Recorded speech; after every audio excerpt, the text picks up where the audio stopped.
Salam Mas Bro dan Mbak Bro.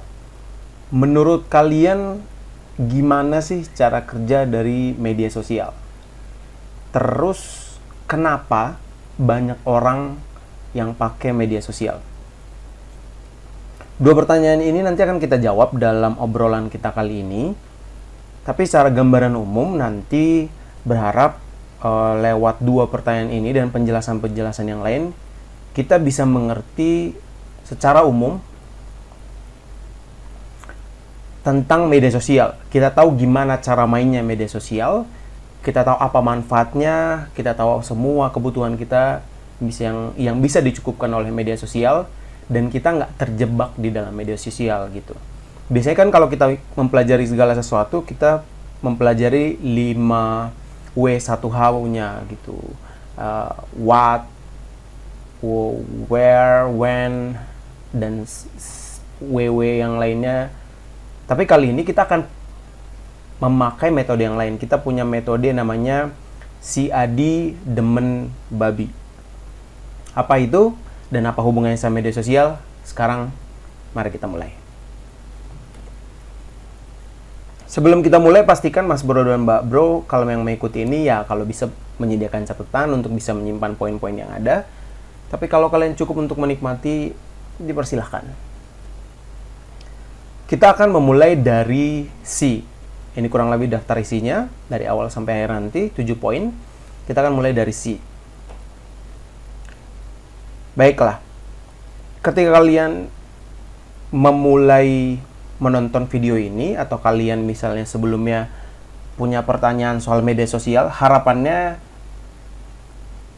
apapun yang kalian pikirkan selama ini bisa menjadi bahan diskusi buat kita. Jadi jangan cuma berhenti dari materi yang kita obrolin di sini, dan ini bukan sifatnya satu arah. Berharap kalaupun Mas Bro dan Mbak Bro menonton ini di YouTube, bisa komen di bawah apapun pertanyaan kalian mengenai media sosial. Perkenalkan di sini nama saya Kita. Saya adalah seorang pengacara dan juga konsultan digital marketing.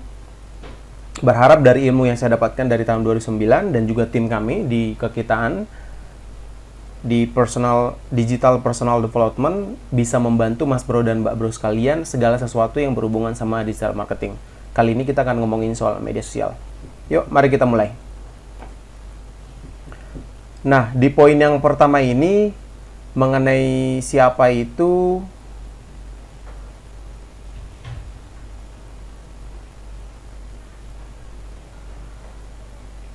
kita akan bahas dulu soal siapa sih yang ada di media sosial, siapa yang ada di balik media sosial, siapa penggunanya, dan siapa yang akan mendapatkan manfaat dari media sosialnya.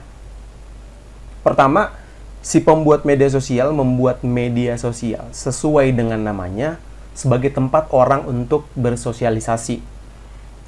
Cuma perbedaannya adalah di sini ketika kita bersosialisasi nggak ada interaksi secara langsung, tapi interaksi lewat konten yang kita sediakan. Pertama dimulai dari kita ngupload. Karena di sini konteksnya kita ngomongin media sosial secara umum, kita bisa ngupload tulisan, kita bisa ngupload gambar, dan kita bisa mengupload video. Nah, si pembuat berharap lewat setiap konten yang kita buat itu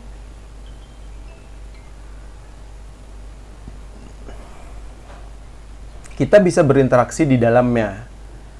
Nah, berinteraksi itu nanti pada akhirnya akan dilanjutkan lewat setiap komentar, like, dan engagement yang ada. Bisa aja kita tetap berada di konten yang ada, konten yang ada di media sosialnya, atau kita share ke media sosial lain atau website lain yang bisa membantu kita untuk men-share kontennya. Misalnya, kalau kita di Instagram, kita bisa berinteraksi lewat gambar, lewat video yang di-share, karena videonya bagus, videonya lucu, lalu kita komen, lalu kita like, atau karena kita suka, kita kirimkan kontennya ke WhatsApp, ke forum-forum yang lain, Kaskus misalnya. Kurang lebih itu interaksi yang diharapkan oleh si pembuatnya. Nah, itu adalah subjek pertama, siapanya yang pertama yang ada di media sosial. Itu berada di balik layar. Si perusahaan, si personal, orang-orang yang membuat media sosial itu. Selanjutnya yang kedua adalah si pengguna, kitanya nih, kita yang lagi dengerin ini. Misalnya kita lagi dengerin di YouTube, kita adalah salah satu penggunanya kita yang dibutuhkan supaya si media sosial itu tetap setiap media sosial itu tetap butuh fungsinya. Karena kita secara pribadi, entah itu kebutuhannya kita memang lagi butuh atau kita lagi mencari informasi, di dalam media sosialnya kita adalah orang-orang yang menjadi subjek kedua supaya sebuah media sosial itu bisa hidup. Jadi sebenarnya si pembuat media sosial itu sangat membutuhkan kita para pengguna untuk bisa membuat media sosialnya mereka itu tetap eksis gitu. Selanjutnya pihak ketiga. Pihak ketiga ini bisa banyak hal, tapi yang bisa kita jadiin satu contoh real adalah satu contoh nyata.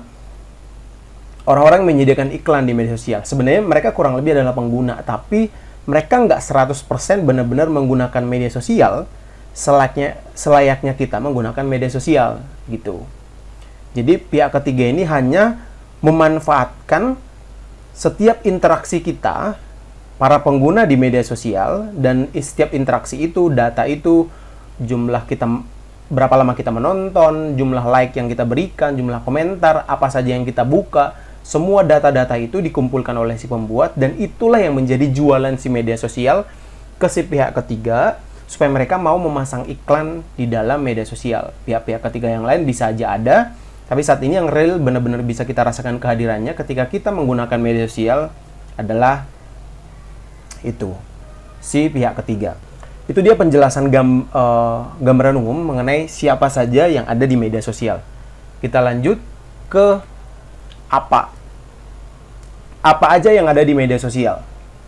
Sebenarnya media sosial itu cuma gabungan dari dua hal. Satu, konten yang ada di dalamnya dan setiap interaksi yang kita lakukan di dalamnya. Misalnya ada sebuah foto yang menarik, karena kita suka videonya,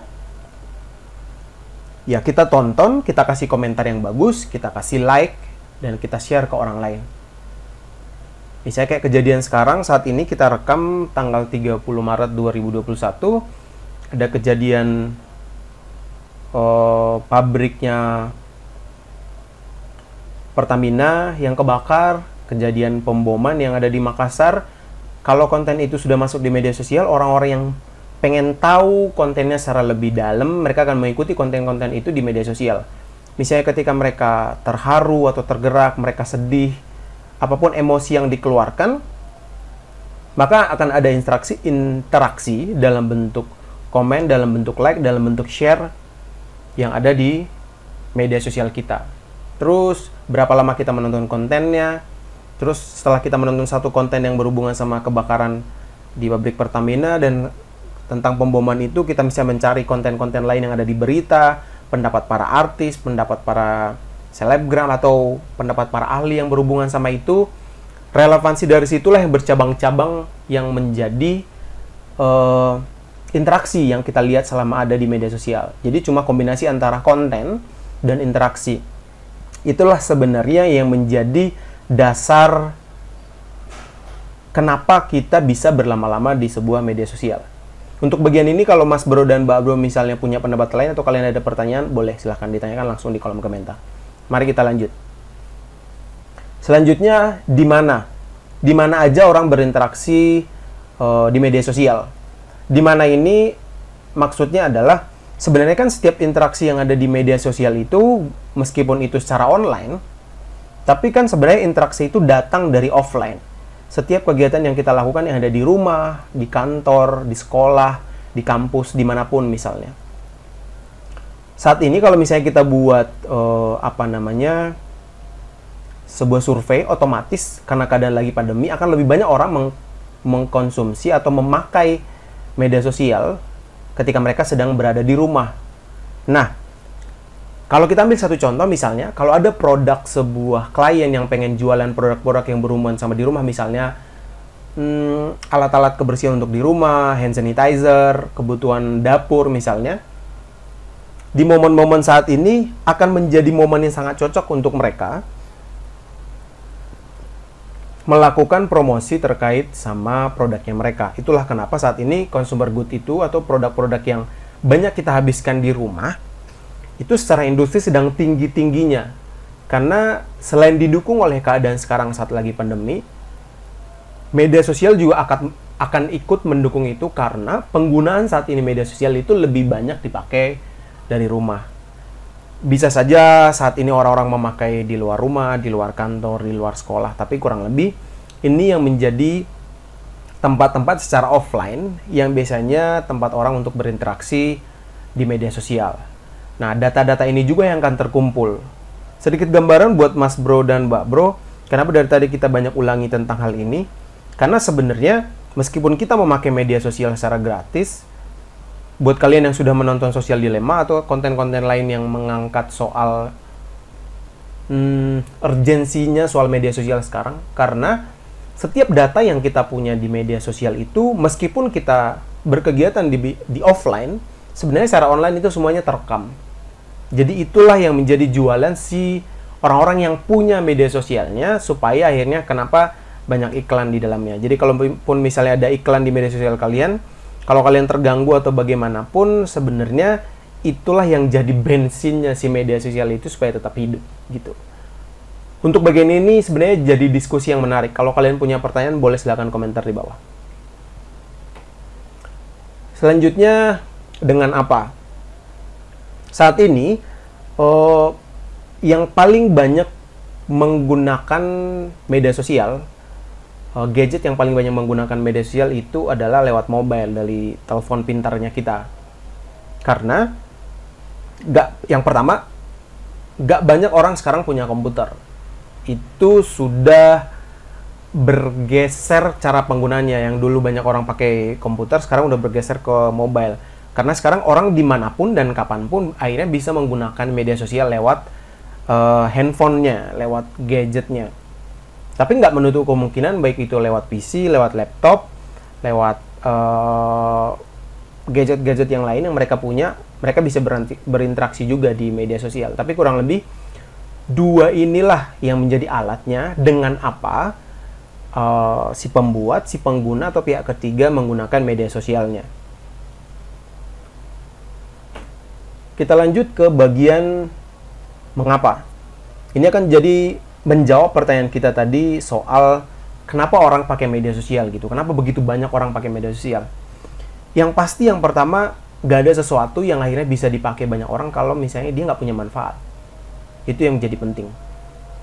Jadi buat Mas Bro dan Mbak Bro, nanti kita akan bahas di video yang lain, bagaimana cara biar kita bisa mendapatkan followers yang banyak, supaya kita bisa dapat like yang banyak, supaya kita bisa dapat komen yang banyak. Cobalah sediain konten yang bermanfaat, yang bisa kasih hiburan gitu, yang bisa memberikan respon dari orang-orang yang menggunakannya.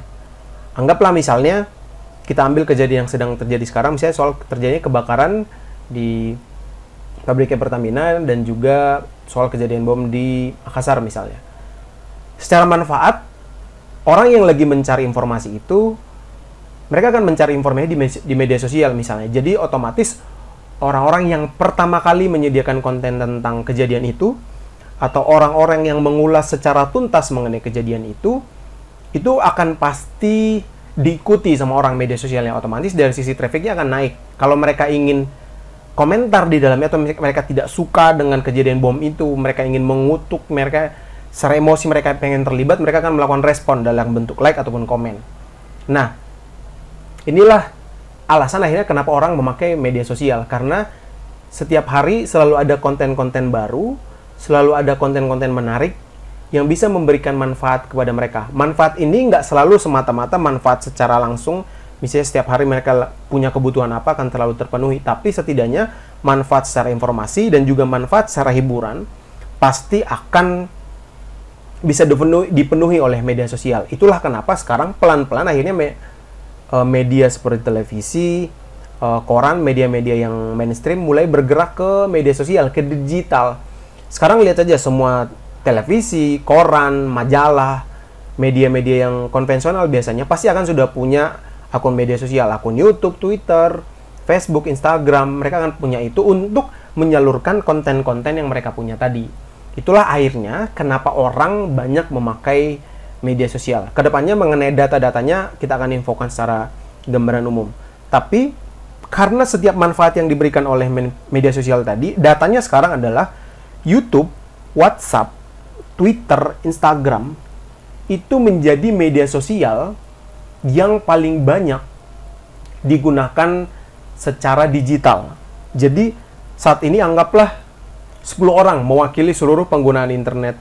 Semuanya itu pasti akan menggunakan media sosial. Semua orang akan menggunakan YouTube, Facebook, Instagram, Twitter, TikTok, dan lain-lainnya. Penjelasan mengenai mengapa ini sebenarnya jadi diskusi yang sangat menarik untuk kita bahas secara tuntas. Tapi nanti di video-video selanjutnya akan coba kita bahas lebih dalam tentang kenapa akhirnya banyak orang pakai media sosial.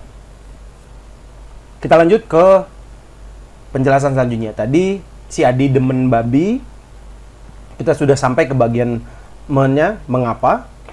Selanjutnya ke bagaimana. Gimana caranya orang akhirnya bisa berinteraksi di media sosial. Sebenarnya secara tidak langsung kita sudah melakukannya, kita tidak menyadarinya. Sebenarnya bagaimana akhirnya orang berinteraksi di media sosial setelah akhirnya mereka membuat akun. Di dalamnya interaksi dimulai dari saat sebuah konten akhirnya diupload. Nah, saat sebuah konten sudah diupload, diunggah ke media sosial, dari situlah akhirnya interaksi mulai terjadi. Setelah tadi orang sudah mengunggah konten, terus ketika konten sudah diunggah pertama kali, dari situlah awal dari sebuah interaksi terjadi, adanya engagement. Nah, misalnya, kita balik ke contoh yang tadi. Ketika orang pertama kali akhirnya membuat sebuah konten mengenai kebakarannya pabrik di Pertamina, mengenai kejadian bom yang di Makassar, ketika ada konten itu, otomatis akan menarik orang supaya melihat kontennya. Kalau mereka tertarik, mereka bisa memberikan like dan komen. Dan si algoritma dari media sosialnya juga akan berusaha membantu kita lewat kontennya kita untuk dipromosikan ke lebih banyak orang. Itulah kurang lebih sebenarnya proses terjadinya sebuah trending di media sosial. Kenapa sebuah konten bisa tiba-tiba viral, bisa tiba-tiba trending? Karena si algoritmanya menilai konten kita itu terdapat banyak interaksi di dalamnya. Orang ketika ngelihat konten itu, mereka menontonnya sampai habis misalnya, atau mereka setelah menonton konten itu, mereka share ke orang lain, dan ternyata setelah konten itu sudah dilihat oleh 1 orang, 2 orang, 3 orang, sampai sekian banyak orang, ternyata daya tariknya tinggi, orang berusaha untuk menonton dari awal sampai akhir, dan itulah ini sebuah konten ini bisa jadi viral. Dan kurang lebih begitulah sebenarnya bagaimana orang bisa berinteraksi di media sosial. Nah, buat kita sebagai pengguna, sebagai orang yang punya akun, kalau misalnya kita pengen membuat sebuah konten, usahakanlah ketika kita mengunggah itu bisa mengunggah di waktu yang tepat. Misalnya ketika sedang ada berita yang lagi viral, kita berusaha cepet-cepetan untuk mengangkat konten tentang itu, atau kita coba mengambil sudut pandang lain, atau buat sebuah konten yang bisa menarik interaksi orang sebagai pengguna media sosial di konten yang sudah kita unggah. Itu dia. Kita lanjut. Ini bagian yang terakhir setelah kita tadi sudah bahas si Adi demen babi. B yang terakhir ada bila mana. Bila mana ini adalah kata lain dari kapan. Kapan akhirnya orang berinteraksi di media sosial? Bila mana orang berinteraksi di media sosial? Nah, untuk mengetahui kapan orang berinteraksi di media sosial ini sebenarnya itu tergantung dari industrinya, tergantung dari bidangnya yang mau kita target. Misalnya, kalau kita punya klien di bidang properti misalnya, kita baru menemukan kalau ternyata orang-orang yang mencari cari konten, cari produk, cari jasa di bidang properti, mereka biasanya mencarinya dari Senin sampai dengan Kamis. Karena ternyata mereka mencari konten itu cuma sekedar mencari informasi dulu, supaya nanti di hari Jumat mereka bisa menentukan keputusan untuk Sabtu atau Minggunya mereka mau berkunjung ke perumahan yang mana, mereka mau berkunjung ke developer yang mana. Dari situ nanti mereka akan membeli rumah, membeli produk apapun yang mereka butuhkan. Awalnya kita berpikir ternyata customer behavior-nya, kebiasaan dari si customer-nya itu ternyata cuma ada di bidang properti. Ternyata kita menemukan data baru kalau orang-orang yang lagi mencari produk atau jasa di bidang hukum pun kurang lebih sama seperti itu. Nah, Jadi kita harus bisa menentukan nih kapan kira-kira orang-orang itu akan mencari konten yang kita sediakan, mencari produk yang kita sediakan. Jadi kalau kita tadi menjual produk di bidang hukum, di bidang properti, kita bisa menyediakan kontennya berarti di hari Senin sampai hari Kamis. Di hari Jumat sampai Minggu mereka nggak terlalu butuh karena mereka sudah menentukan kemana mereka akan mencari produk yang mereka butuhkan. Nah, itu gambaran secara umumnya. Tapi sebenarnya kurang lebih setiap hari ada istilah yang namanya prime time. Prime time ini maksudnya adalah kapan sih orang paling banyak menggunakan media sosial. Yang pasti adalah ketika orang baru bangun. Sekarang orang-orang punya kebiasaan ketika mereka baru bangun untuk memeriksa handphonenya mereka untuk meriksa kejadian apa yang sedang ada di media sosial. Atau setidaknya mereka akan buka kontak mereka untuk mencari siapa yang menghubungi mereka lewat email, lewat WhatsApp, ataupun media sosial lainnya. Nah, berarti kita harus menyediakan konten ketika mereka baru bangun. Jam berapakah orang baru bangun? Biasanya antara jam 4 pagi sampai jam 6 pagi, dan juga jam 6 pagi sampai jam 9 pagi. Itu biasanya. Terus yang kedua, saat istirahat siang. Istirahat siang ini tinggal disesuaikan, misalnya kalau kita targetnya anak sekolah, berarti kira-kira jam berapa mereka jam istirahat, tinggal disesuaikan. Kalau misalnya kita mentargetkan orang kerja kantoran, berarti sekitar jam 12 siang sampai jam 1 siang. Terus, kapan orang pulang sekolah, berarti misalnya antara jam 1 siang sampai jam 3 siang. Terus, kapan orang pulang kantor, berarti sekitar jam 5 sore sampai jam 7 malam misalnya. Perjalanan mereka kantor butuh waktu, atau jam orang-orang sudah mulai istirahat, berarti jam 7 malam sampai jam 9 malam. Nah, kurang lebih antara jam-jam itulah orang-orang biasanya melakukan interaksi di media sosial. Kalau ada orang yang memakai media sosial di luar jam-jam itu, berarti mereka adalah pengguna media sosial yang anomali, pengguna yang khusus gitu. Misalnya ibu-ibu rumah tangga yang lebih banyak berkegiatan di rumah, misalnya mereka sedang tidak bekerja, mereka berarti akan aktif menggunakan media sosial saat justru orang-orang lain sedang bekerja. Berarti kita tinggal menyesuaikan. Jadi, ketika kita misalnya mau membuat konten atau membuat iklan di media sosial, hal-hal inilah mengenai jam ini, mengenai kapan orang-orang berinteraksi di media sosial inilah yang perlu kita pahami. Jadi kita jelas tahu dulu targetnya siapa, kita melihat kebiasaannya mereka seperti apa, dan akhirnya kita bisa menentukan kontennya bagaimana gaya bahasanya, dan saat jam berapa kita bisa menyediakan konten untuk mereka, kayak gitu. Mengenai kapan kita benar-benar bagus untuk menentukan kapan berinteraksi di media sosial, kita akan bahas di video-video selanjutnya. Tapi kurang lebih itu tadi gambar umumnya Mas Bro dan Mbak Bro.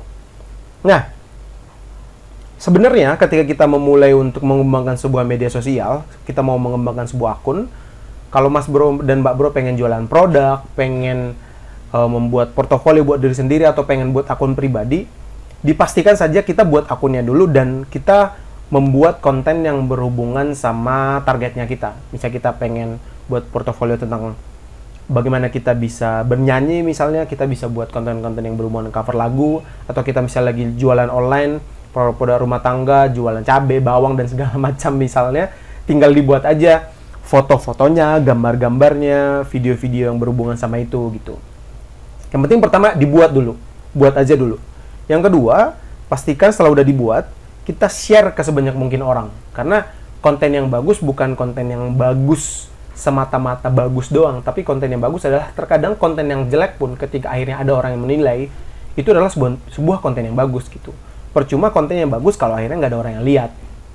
Itu jadi penting. Dan yang terakhir adalah evaluasi. Setelah kita sudah buat kontennya, kita sudah coba sebarin ke teman, keluarga, ke siapapun, kita bisa lihat bagus nggak hasilnya. Misalnya kita bisa buat perbandingan konten yang satu dan konten yang kedua. Biasanya kalau kita buat iklan, kita biasanya buat 2 iklan secara bersamaan. Pengen melihat perbandingan keduanya, mana yang lebih bagus. Dalam hal ini, Mas Bro dan Mbak Bro, kalau misalnya belum yakin ketika kalian sudah membuat sebuah konten, nah kalian bisa misalnya membuat sebuah konten A dan konten B. Kalian bisa perbandingan secara langsung, konten A ini nggak usah di-share, konten B ini di-share, dibagiin ke sebanyak mungkin orang, mana yang lebih bagus hasilnya. Nah, dari situ nanti kalian bisa menentukan bagaimana cara kerja kalian ketika kalian mau mengembangkan media sosial.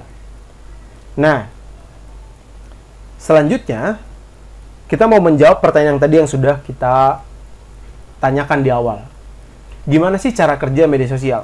Gambaran umumnya adalah gimana sih cara kerja media sosial? Sebenarnya si pembuat media sosial cuma memanfaatkan konten yang sudah kita unggah, kita sebagai pengguna media sosial. Lalu, konten yang sudah kita unggah itu dicoba dimaksimalkan interaksinya di antara kita sesama pengguna. Misalnya saya cover lagu, tentu saya berharap dong cover lagu saya ini dilihat sebanyak mungkin orang, di-like banyak orang, di-komen banyak orang. Nah, itulah kenapa kita sering sekarang mendengar istilah algoritma. Si algoritma yang dibuat oleh si pembuat media sosialnya itu yang membantu mereka untuk memaksimalkan interaksi kita antar sesama pengguna lewat konten itu. Jadi si algoritma akan berusaha menyebarkan konten kita sebanyak mungkin supaya dilihat orang, ditonton selama mungkin, di-komen sebanyak mungkin, dan di-like sebanyak mungkin, di-follow, di-subscribe sebanyak mungkin gitu. Kurang lebih itu yang dilakukan sama si pemilik media sosial, dan itulah yang menjadi cara kerja dari media sosial gitu. Mereka berusaha bagaimana caranya kita sebagai pengguna media sosial bisa berlama-lama ada di media sosial.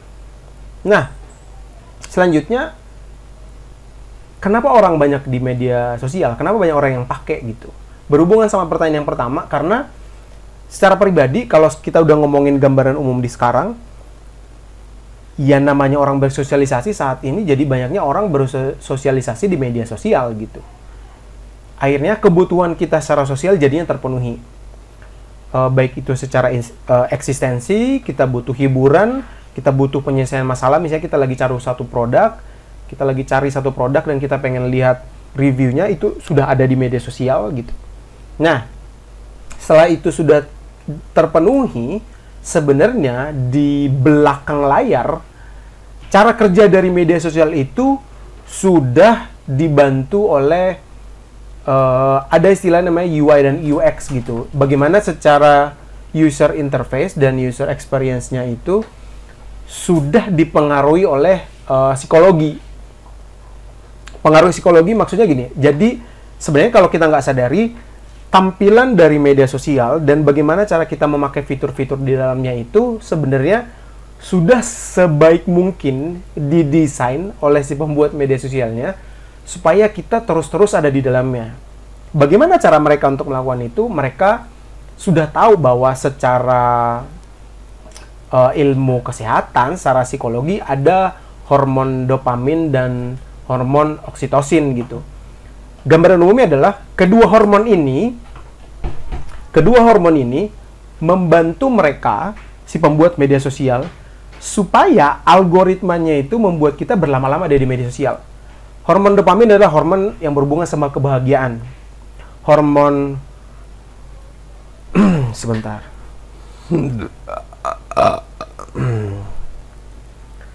Hormon dopamin adalah hormon yang berhubungan sama kebahagiaan, sedangkan hormon oksitosin hormon yang berhubungan sama respon kita terhadap sesuatu. Dan atas respon itu, biasanya respon kalau itu misalnya kita dipeluk, dicium, pokoknya respon yang membuat kita merasa senang, itu muncul dari hormon oksitosin. Jadi dari dua hormon ini kurang lebihnya membuat kita mau berlama-lama di media sosial. Kita buat ilustrasi biar gampang Mas Bro dan Mbak Bro mengerti. Jadi kalau kita buat sebuah konten, kalau akhirnya ternyata kita itu ditonton banyak orang, di-view banyak orang, yang nontonnya banyak, terus yang komen banyak, komentarnya bagus-bagus misalnya, hormon ini secara alam bawah sadar di tubuh kita membuat kita senang, membuat kita bahagia. Siapa sih orang yang nggak senang merasa bahagia gitu? Nah, akhirnya kita nggak sadari, si media sosial secara tidak langsung membuat kita merasa senang, merasa bahagia terus-menerus ada di dalamnya. Itulah kenapa konten-konten yang berhubungan sama komedi, yang lucu, hewan-hewan mungil, kucing, marmut, anjing, terus konten-konten anak kecil, konten-konten stand-up komedi, kenapa akhirnya banyak ditonton orang? Ya karena hormon dopamin dan hormon oksitosin ini bekerja secara alamiah di dalam tubuh kita gitu. Akhirnya, karena si media sosial menjadi media yang membantu kita merasa senang, yang memicu hormon dopamin dan oksitosin terus keluar dalam tubuh kita, itulah kenapa kita mau berlama-lama di media sosial. Itu gambarannya dari sisi psikologi. Tapi kalau kita mau mengerti secara gambaran umum saja, ya kenapa kita berlama-lama di media sosial? Karena kita senang ada di dalamnya, banyak konten-konten yang kita sukai, yang kita bisa lihat, kita bisa dengarkan. Kurang lebih itu dia gambarannya Mas Bro dan Mbak Bro. Nah, selanjutnya sebelum kita selesai, Mas Bro dan Mbak Bro boleh bertanya apapun berkaitan sama media sosial. Silahkan tanya di kolom komentar. Berharap saya dengan pengalaman dari tahun 2009 ataupun tim-tim yang ada di sini bisa membantu Mas Bro dan Mbak Bro untuk menjawab. Tapi saya mau menyampaikan closing statementnya gini, Mas Bro dan Mbak Bro sekalian. Kenapa kita akhirnya membahas soal ini? Kan itu jadi penting. Kayak terlalu dalam nggak sih? Atau terlalu membosankan nggak sih kita membahas ini dari tadi siapa, apa, di mana, bagaimana, dan segala macamnya. Ini bisa menjadi gambaran buat Mas Bro dan Mbak Bro sekalian yang pengen berkarir di media sosial, buat kalian yang pengen memaksimalkan potensi kalian di media sosial. Dan dalam hal ini, buat kalian yang sedang kerja di startup, akan sangat perlu mempelajari tentang bagaimana cara kerja media sosial. Nah, ini bisa menjadi dasar untuk kita bisa bertindak atau ngelakuin interaksi apapun di media sosial. Supaya akhirnya kita bisa benar-benar berada di atas media sosial gitu. Kita bukan berada dalam pengaruh media sosial. Justru kita yang mempergunakan media sosialnya. Bukan kita yang dipergunakan sama media sosialnya. Itu dia Mas Bro dan Mbak Bro. Berharap Mas Bro dan Mbak Bro sekalian bisa terbantu lewat obrolan kita kali ini. Sekali lagi, kalau kalian masih ada pertanyaan, silahkan komentar di bawah. Begitu dulu, senang bisa berbagi, pasti bermanfaat. Selamat berkarya. Kalau Mas Bro dan Mbak Bro masih ada pertanyaan mengenai digital marketing atau kalian butuh tutorial tertentu, mau ikut komunitas digital marketing kita, silahkan kalian komen di bawah atau menghubungi kontak yang ada di deskripsi.